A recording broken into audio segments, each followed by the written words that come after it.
Dans le Finistère, le long du GR34, le sentier côtier qui longe le littoral de Bretagne, se dresse une bien lugubre demeure. Le manoir de Rose-Tréfintec a été construit dans les années 70 et il n'a été que très peu habité.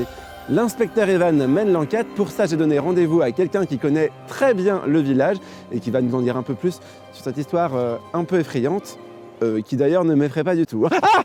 Ah non, ça va, c'était juste un goéland. Bonjour monsieur le maire. Bonjour. Alors Paul, vous êtes originaire d'ici. Oui. Est-ce que vous pouvez nous raconter un petit peu l'histoire de ce manoir? Alors ce manoir, il date des années 70. Il a été très peu habité et il a été assez vite ruiné et même pillé par la suite. Ça fait 40 ans qu'il n'est pas habité ou presque pas habité. Pourquoi? Pourquoi est-ce que quand on fait un manoir comme ça, on n'y vit pas? Parce que des difficultés de succession. Est-ce qu'il est vraiment hanté ce manoir? Il y a des gens qui disent ça. Non, en fait, quand on le voit d'assez près, on se rend compte qu'il est plutôt en L quand même. Il Non mais hanté, genre fantôme quoi, pas en forme de T. Oui. Vous êtes blagueur vous aussi. Mais oui, mais un peu quand même. L'intention de l'architecte et la demande du propriétaire, c'était d'en faire un village traditionnel breton. Je crois que la pyramide, c'est pour le clocher. Alors là, on peut voir un tout petit peu comment c'était à l'intérieur. On voit qu'il reste... il n'y a plus rien, à peine le dallage. Attendez, mais vous allez où maintenant, Paul? Me laissez pas là tout seul, moi j'ai peur. Alors, j'allais vous montrer la cave. La cave, mais c'est glauque votre histoire. Ah, carrément. Alors, je ne sais pas si on va arriver à passer par là. Je vais y aller d'abord tout seul.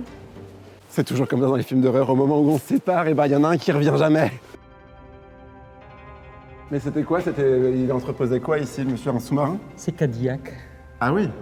Alors, vu la quantité de béton qui a été utilisée pour la construction, certaines personnes pensaient qu'il avait forcément par-dessous construit un abri anti-atomique.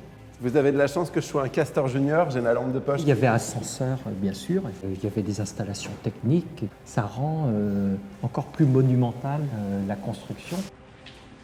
Vous Ah, Vous avez eu peur, hein? On s'amuse comme Bon, des je pense fous. que j'ai pas choisi le bon masque en fait au magasin, ça va pas dans le thème.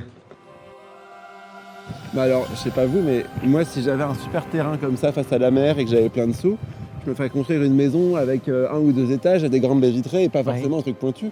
C'était quand même bizarre. C'était le début des années 70 et c'était son projet à lui.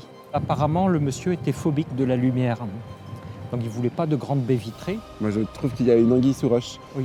Mais il n'y a pas la lumière là-bas dans la fenêtre? J'ai peut-être vu quelque chose. On est d'accord, hein? Oui. Oui. On va pas rester là Faudrait très longtemps. revenir quand un même. peu plus tard pour voir. Ah oui, bah vous viendrez tout seul.